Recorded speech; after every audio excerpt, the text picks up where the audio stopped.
Wala sa talent yan. Nasa sipag yan. Sa ating buhay, marami tayong kilala na mga tao na magaling naman. Grabe ang talent. Grabe ang mga abilities nila. Minsan, nagugulat ang mga tao sa paligid niya na may kakayanan pala silang ganon. Kaya pala niya ng ganon. Pero bakit ganon? Bakit ganon ang kalagayan niya sa buhay? Bakit parang hindi match? Bakit parang hindi niya mapakinabangan ang talent niya? Kasi nga, wala sa talent yan. Nasa sipag at attitude yan.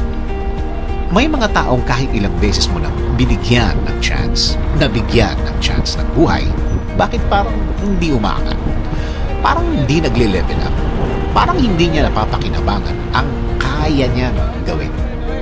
Di nga ba, sabi nila, hard work beats talent when talent doesn't work hard. Kailangan talaga ng tamang plano at approach sa buhay na ito. Gamit mo ang iyong talent. Kung hindi, walang mangyayari niyan. May mga pagkakataon naman na nakikita mo na walang katalent-talent ang isang tao. Pero nakikita mo na gusto talaga niyang matuto. Gusto talaga niyang mag-focus. Kahit mga barkada time o labas-labas, kaya niyang isakripisyo basta madagdagan lang ang alam niya at mag-level up ang talent niya. One day, ang galing-galing na niya.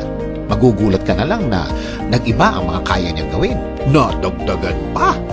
Dahil yun sa mga ibinigay niyang panahon para mas mag-level up siya, para mas mahasa o mahone pa niya ang talent niya. Nag-focus siya at sinabi niya sa sarili niya na hindi siya titigil hanggang hindi niya nakikita ang sarili niya na naabot na niya, na-reach na niya ang pinakamagaling niya through his or her talent. Nakakalungkot na marami tayong kilala na may talent na tamad. Parang ang galing-galing na niya. Feeling niya, hindi na niya kailangan mag-level up pa. Ayaw magpaturo. Ayaw magpag-guide. Saksakan ng yabang. Well, totoo naman. Kahit naman napakagaling ng talent mo, kailangan mo pa rin maging humble. Hindi yan lisensya para maging mas mataas ka sa ibang tao. Para mas maging VIP ka all the time. Nothing beats hard work, ika nga. Kahit napaka-talented na mga katapat mo o kaya kalaban mo kung saan kapag nag-focus ka, kakayanin mong patumbahin ang sino man basta may sipag at tiyaga ka lang.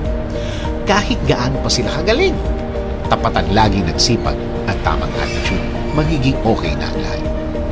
Humingi ng tamang guidance galing sa Diyos. Hingin sa Kanya ang tamang direksyon.